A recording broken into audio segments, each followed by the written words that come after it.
Bagaimana sih buku ini menggambarkan Pak Bagja?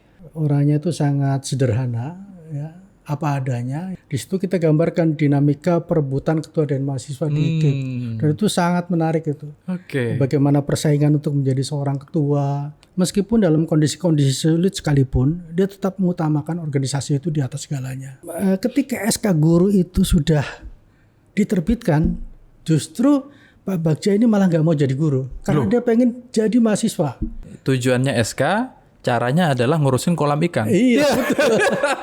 Dari awal ketika kita tawarkan Pak Bagja untuk kita buatkan bukunya, beliau menolak. Kenapa? Kita tahu semua bahwa Muktamar Cipasung waktu itu ada intervensi dari pemerintah Orde Baru untuk tidak menjadikan Gus Dur. Nah, Pak Bagja ada di tengah-tengah itu kira-kira. Apa yang dituliskan dalam buku ini? Assalamualaikum warahmatullahi wabarakatuh.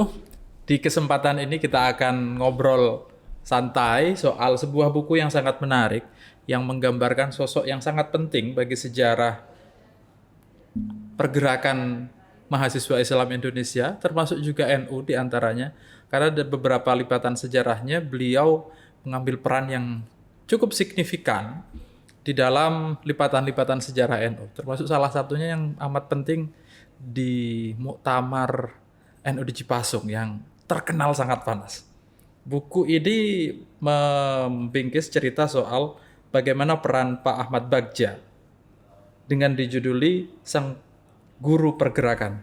Nah, di studio kita sudah hadir penulisnya, Mas Aziz Nasution. Assalamualaikum, Mas. Waalaikumsalam warahmatullahi wabarakatuh. Sehat, Mas? Alhamdulillah. Baik. Terima kasih sudah hadir.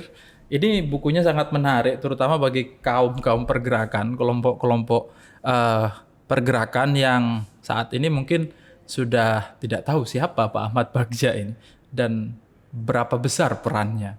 Nah, di kesempatan ini kita akan ngobrol-ngobrol itu, Mas ya. Ya. Nah, jenengan Mas Aziz ini merupakan salah satu dari 3 penulis ya, Mas ya. Ya. Nah, ini pertanyaan yang pertama ini. Apa sih Mas latar belakangnya kenapa buku ini sampai susah-susah diterbitkan? Nah, Terima kasih Mas.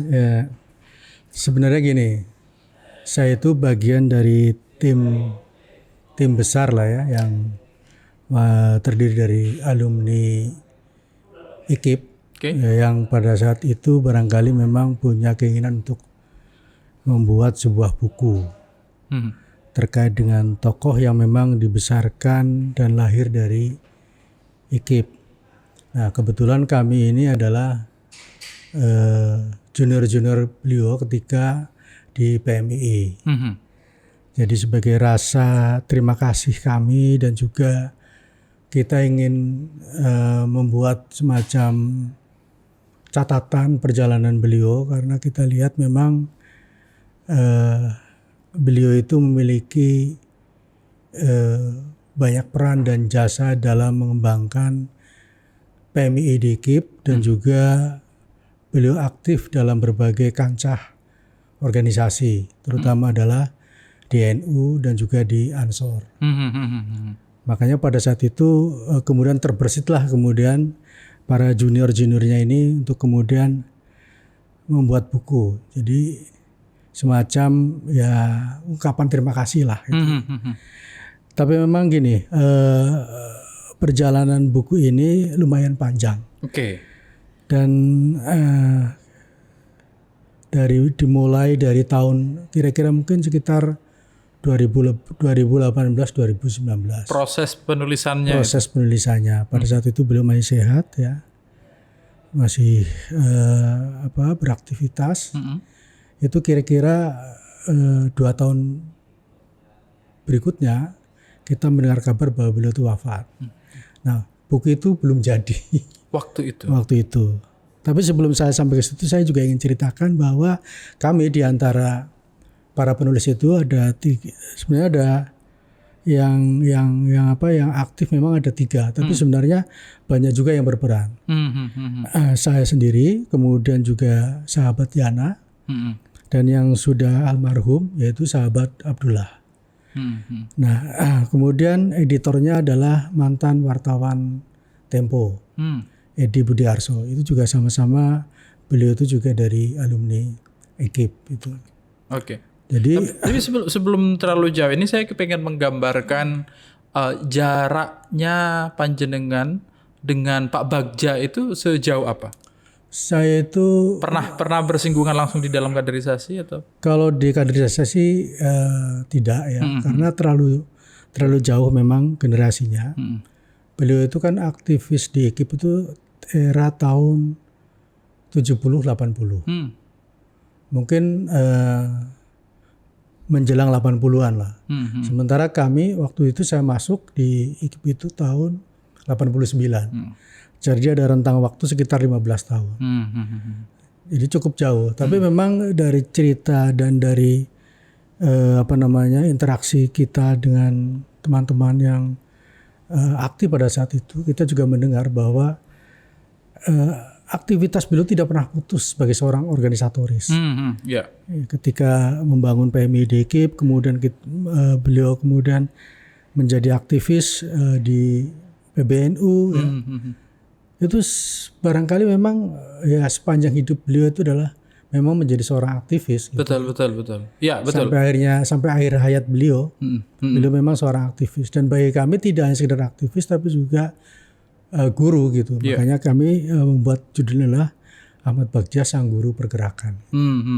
Ya, generasi saya saja yang saya masuk PMII 2005 itu masih terang sekali nama Pak Ahmad Bagja itu. Sampai sekarang ya di akhir-akhir berproses di Jakarta. Padahal saya dari Jogja, Mas. Terus kemudian saya ke Jakarta masih nyaring sekali nama beliau. Artinya beliau masih ada di lingkungan kelompok pergerakan. Oke, kita balik ke buku ini. Proses pengumpulan datanya ini bagaimana, Mas? Iya, nah ini Mas, memang karena pada saat itu beliau juga masih hidup ya. Jadi kita melakukan pengumpulan datanya melalui wawancara-wawancara langsung dengan beliau. Tapi memang gini, untuk meyakinkan beliau ya agar mau ditulis itu tidak mudah. Oh gitu. Sangat tidak mudah karena dari awal ketika kita tawarkan Pak Bagja untuk kita buatkan bukunya, beliau menolak. Kenapa? Karena ya merasa bahwa peran dia itu tidak strategis, peran dia itu tidak besar, saya belum apa-apa katanya. Itu penolakan itu disampaikan berulang kali sampai akhirnya senior kami ya seperti halnya Mas Khotibul Umam Wiranu, kemudian juga Juri Ardiantoro, kemudian yang lain-lain itu membujuk supaya beliau berkenan. Nah pada titik itu kemudian beliau sempat menangis, kemudian menyatakan persetujuannya untuk ditulis.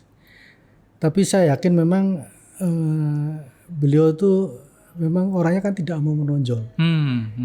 Orangnya itu sangat sederhana, ya, apa adanya, ya, dan juga tidak neko-neko. Jadi ketika kita mau nulis seperti ini kesannya beliau itu agak risih gitu. Itu seperti itu. Tapi kita yakinkan sampai akhirnya beliau itu mau, dan itu butuh proses yang lumayan panjang.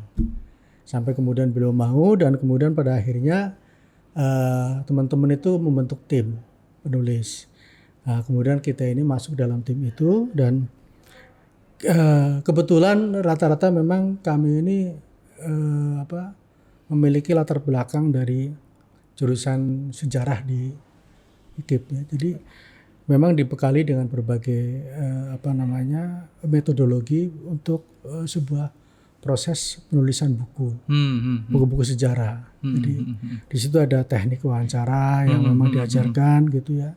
Bagaimana cara mengumpulkan bahan primer, bahan sekunder, dan ya beruntungnya bahwa setelah kesepakatan bahwa beliau mau, kemudian kita langsung membuat semacam TOR, kemudian membuat daftar pertanyaan.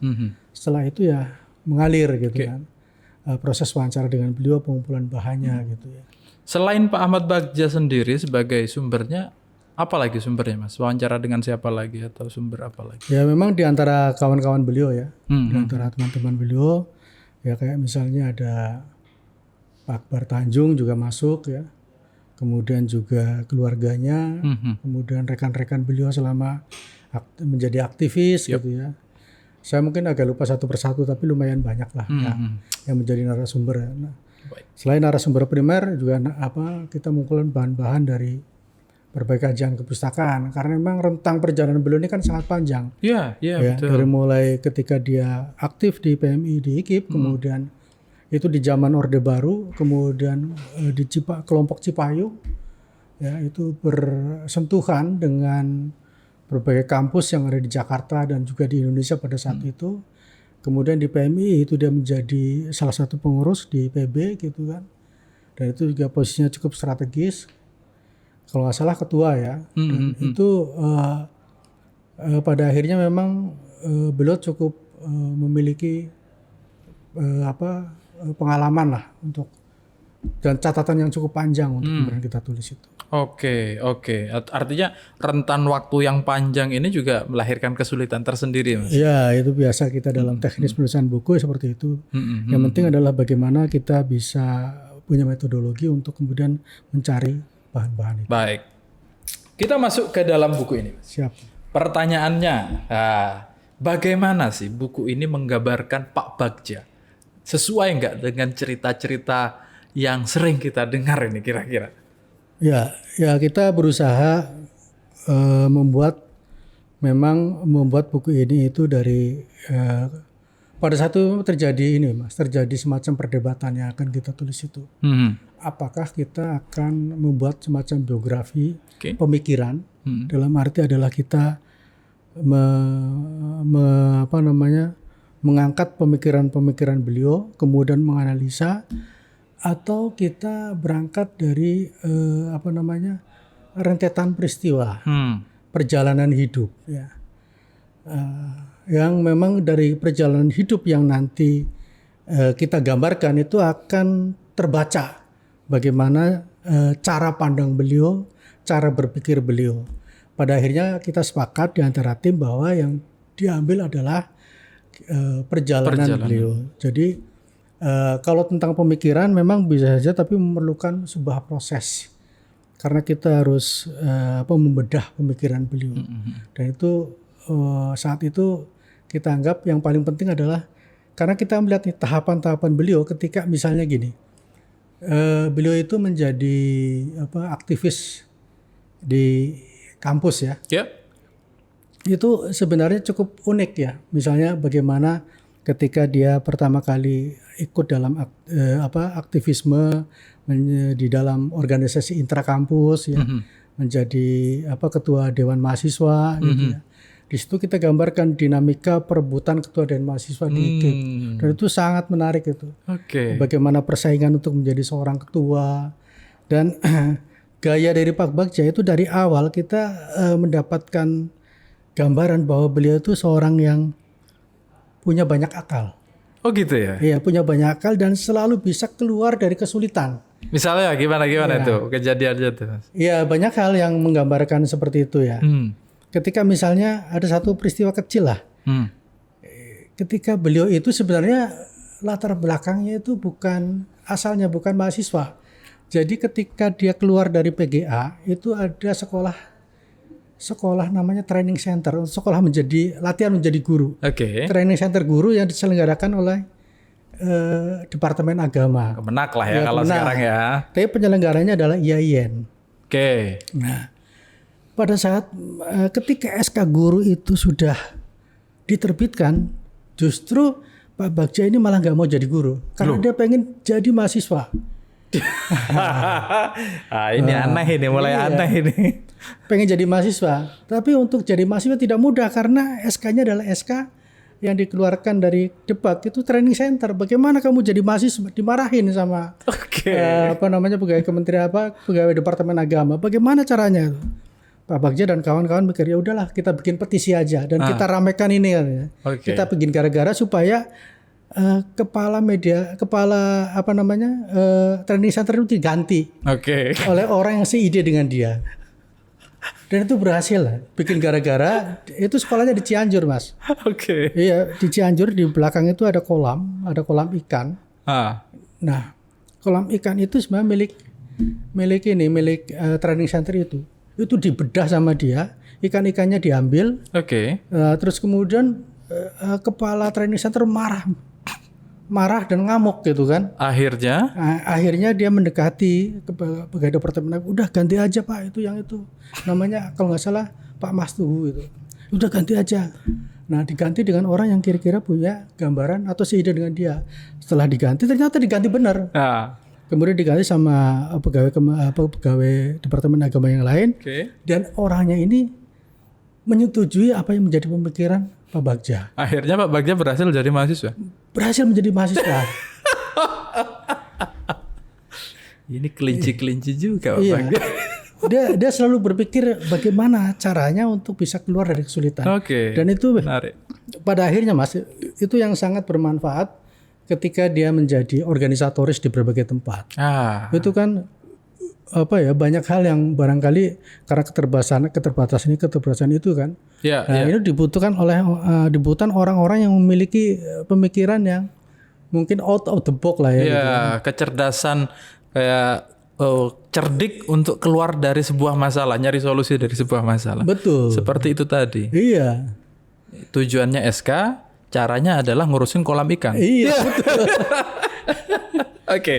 Oke. Sepanjang buku ini selain cerdik ya, apa yang bisa digambarkan lagi dari Pak Bagja itu? Ya, memang beliau itu orangnya nggak neko-neko dan memang ketika mempunyai niat berorganisasi ya benar-benar berorganisasi. Dia tidak pernah sekalipun memanfaatkan organisasi itu untuk kepentingan dirinya. Itu selalu mengatasnamakan, selalu membesarkan dan selalu berjuang untuk organisasi itu. Begitu banyak tawaran yang datang kepada beliau untuk jadi ini jadi itu, tapi beliau tidak mau. Sebagai contoh misalnya dia pernah ditawari ya ketika itu menjadi anggota DPR. Ini sudah beranjak ke pasca mahasiswa ya. Pasca mahasiswa. Ya. Tapi beliau tidak mau dan sikap ini itu selalu dia jaga. Selalu dia jaga. Jadi kenapa? Dia selalu mencoba untuk memberikan yang terbaik dan tidak mau membebani organisasi. Meskipun dalam kondisi-kondisi sulit sekalipun, dia tetap mengutamakan organisasi itu di atas segalanya. Ini agak beda dengan teman-teman saya sekarang ini. Kalau ada yang nawarin, nggak ditawarin aja menawarkan diri. Dan dalam buku ini yang menarik Mas itu adalah klarifikasi beliau karena memang dia saat itu merasa bahwa ada kesan pandangan pada saat itu dia memanfaatkan organisasi, tapi sebenarnya terjadi adalah tidak. Yaitu ketika dia ditawari menjadi anggota DPA. Dewan Pertimbangan Agung. Padahal sebenarnya dia tidak tahu itu terjadi ketika Habibie itu menjadi presiden. Jadi pada saat itu 99 lah itu ya. Iya, Habibie menjadi presiden itu setelah reformasi ya. Setelah reformasi. Jadi pada saat itu Akbar Tanjung itu mengirimkan orang ke Ahmad Bagja sekaligus juga undangan. Bahwa beliau besok akan dilantik menjadi anggota DPA. Dan karena besok itu akan dilantik, sekaligus juga Pak Bagja diminta untuk membuat jas gitu. Menyiapkan jasnya.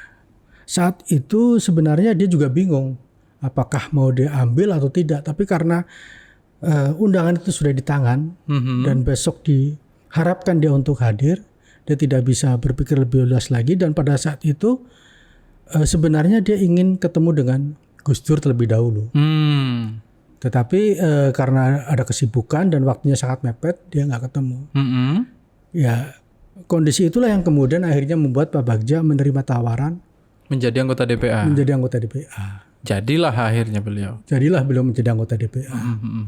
Itu barangkali satu dari sekian ratus tawaran yang beliau yang terima. Sebelumnya pernah dia terima dari berbagai pihak, tapi beliau selalu mengambil jalan bahwa ketika dia menjadi aktivis organisasi, ya organisasi itulah yang kemudian menghidupi organisasi. Baik. Nah, Pak Ahmad Bagja ini dianggap dalam buku ini itu disebut sebagai sosok yang bisa dikatakan sempurna pengalamannya dalam ber-NU, mulai dari ber-PMII-nya, lalu kemudian beransor dan aktif di NU-nya. Itu bisa dielaborasi lebih jauh itu. Ya, memang beliau itu ketika mengerjakan sesuatu itu selalu serius dan tidak pernah menganggap remeh dalam hal apapun. Jadi ketika misalnya sebenarnya dia pertama kali beliau itu aktif sebelum masuk ke PMI itu di Ansor. Oh, di Ansor dulu malahan. Di Ansor Jakarta itu gara-gara dia tinggal di daerah Senen, di daerah Kuitang ya kalau nggak salah. Kemudian dia melihat ada baris berbaris menggunakan baju Ansor. Ternyata gagah gitu. Kemudian dia bertanya, itu caranya gimana? Kalau pengen masuk Ansor. Ternyata kemudian dapat info dari kanan kiri, masuklah dia kemudian ikut dalam barisan Ansor. Ya, disitulah kemudian dia mulai bersentuhan dan perkenalan dengan NU ya melalui Ansor. Nah, kemudian setelah kemudian dia menjadi mahasiswa, kemudian dia mencari organisasi yang memang kira-kira pas ya sesuai dengan apa yang menjadi pemikirannya dia, kemudian apa yang menjadi landasan filosofisnya dia ya. Ketemulah kemudian PMII. Ya pada saat itu ya sebenarnya PMII di KIP itu ya masih cakupannya masih cukup kecil ya. Kemudian beliau bisa membawa PMII yang di Rawamangun itu kemudian sejajarlah dengan PMI di kampus-kampus lain. Nah, sangat beliau kan ketika beraktif, kalau sepanjang yang kita tahu ya, ketika memang ketika beraktivitas atau menjadi aktivis itu hal-hal yang dia tidak pernah menganggap remeh, hal-hal yang serius dia seriusi gitu kan. Makanya kemudian ya banyak yang ketika dia pegang sesuatu ya berhasil dan menjadi besar lah. Gitu. Karena diseriusi terus.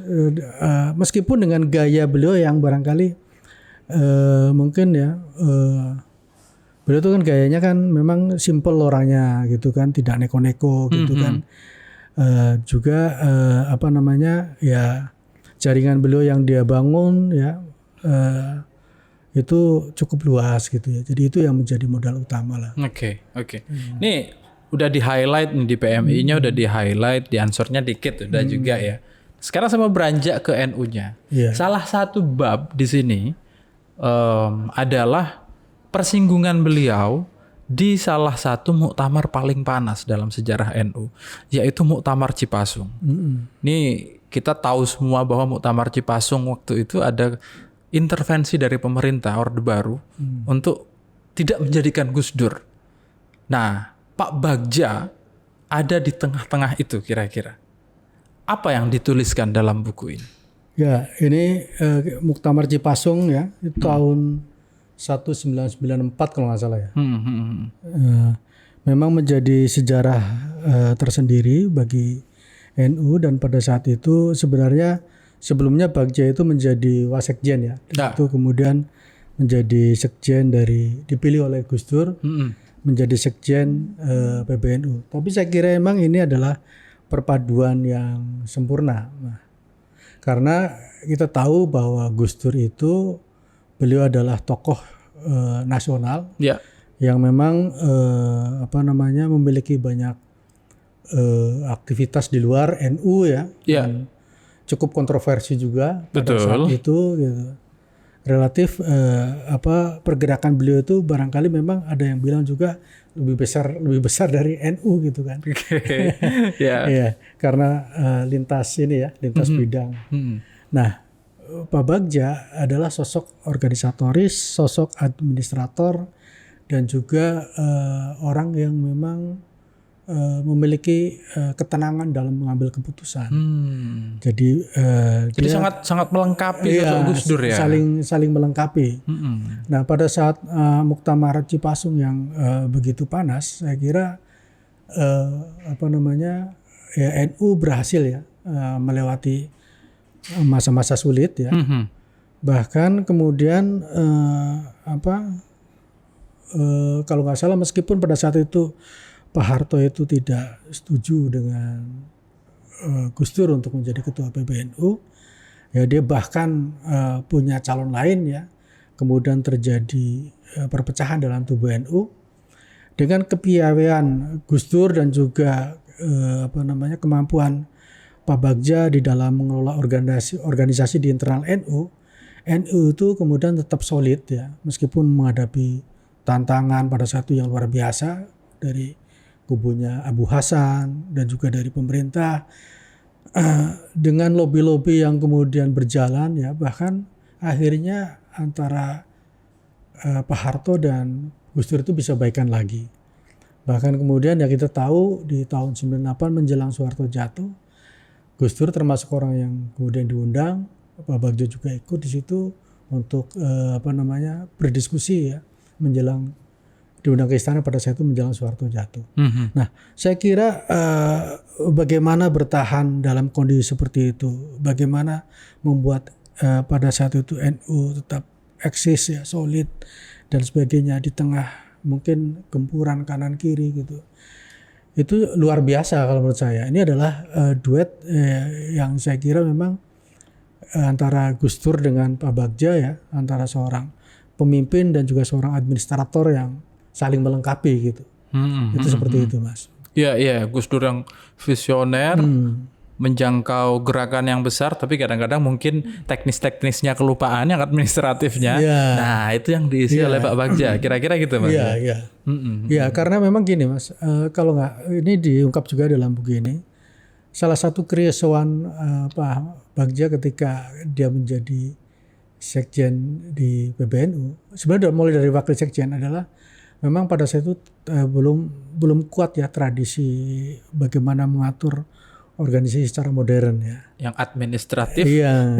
Nah, Pak Bagja memainkan peran di situ lah. Kira-kira seperti itu. Iya. Dan karena beliau memang punya bakat dan teliti gitu kan, detail. Dan kadang-kadang tuh cara menyelesaikan konflik antara satu dengan yang lain itu sangat khas gaya Pak Bagja. Membuat orang itu tidak tersinggung tapi masalah selesai. Ada contoh nggak? Ya, selain yang kolam ikan itu. Ya ada, pada saat itu kan banyak juga SK-SK yang double-double itu. SK-SK PCNU yang double-double. Nah itu gimana itu kan dirunut sama dia gitu kan. Kenapa sampai muncul SK ini, SK itu. Nah kemudian setelah dirunut kemudian dipertemukanlah pihak-pihak yang masing-masing punya SK itu. Akhirnya dia berpatokan kepada ADART organisasi, kemudian memutuskan SK ini yang kemudian PBNU menerbitkan SK yang sesuai dengan ADART. Gitu. Dan di antara para pihak itu kemudian bisa untuk saling tidak konflik gitu. Jadi kalau bisa digambarkan Pak Bagja ini kalau kayak pelatih bertangan dingin. Nah seperti itu, organisatoris yang bertangan dingin. Saya kira bisa tuh digambarkan seperti itu. Baik. Tangan dingin beliau ini termasuk yang menurut saya luar biasa. Baik itu ketika membangun PMII di IKIP maupun secara nasional, sehingga kemudian juga diakui oleh, bahkan pada saat Cipayung Plus itu pun juga PMI punya peran yang menurut saya dominan. Beliau itu kan juga pernah dipenjara, di penjara itu namanya Kampus Kuning kalau disebut pada saat itu ya. Sempat masuk tahanan itu bersama dengan aktivis-aktivis tahun 74-75 itu. Malari ya waktu itu kalau nggak salah Malari. Cipayung Plus yang pada saat itu di antara para aktivis Cipayung itu membuat semacam deklarasi ya bagaimana menggambarkan Indonesia. Kalau nggak salah judulnya Indonesia yang dicita-citakan. Nah kita tahu bahwa pada saat itu Orde Baru itu lagi kuat-kuatnya. Betul.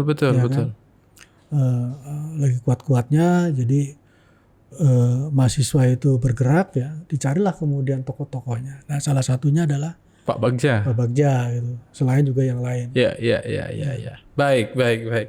Ini makin menarik ini. Ini buku ini sepertinya sangat penting untuk menambah puzzle pengetahuan teman-teman NU terutama yang PMII ya barangkali iya. untuk mengetahui latar belakang pergerakan organisasi melalui kisahnya Pak Bagja. Betul. Seberapa penting itu, Mas? Apa yang kira-kira semangat apa yang kira-kira akan didapatkan oleh kader-kader PMI ketika dia melihat Pak Bagja dalam buku ini? Ya, saya kira banyak hal dari Pak Bagja ini, terutama soal keteladanan. Ini yang sangat jarang ya untuk era saat ini, bahwa dengan segala keterbatasannya ya, ketika beliau aktif di berbagai organisasi, yaitu tadi bahwa beliau sangat serius ya, beliau mengembangkan organisasi ya, baik itu ketika PMI di kampusnya, kemudian ketika dia ikut di PBPMI gitu ya. Nah, beberapa peristiwa-peristiwa penting pada saat itu ya, mulai dari perjalanan PMI, kemudian juga perjalanan kelompok-kelompok mahasiswa yang tergabung dalam Cipayung gitu ya.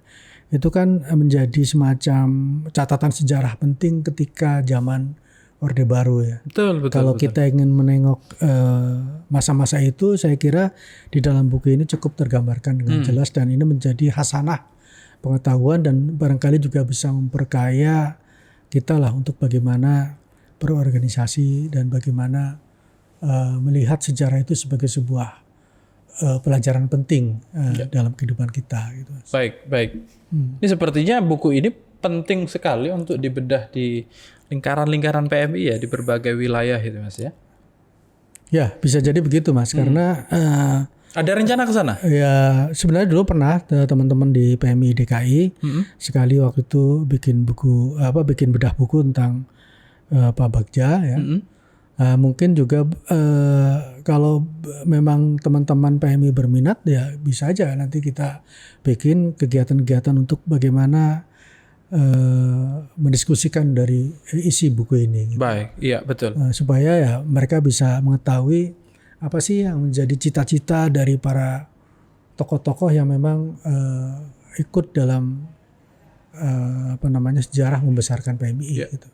Nah, selain itu barangkali yang bisa dipetik juga kepikiran itu adalah bagaimana kita sebagai kader-kader itu membukukan senior-seniornya. Agar ya, karena kata Pram itu kan menulis itu bekerja untuk keabadian ya.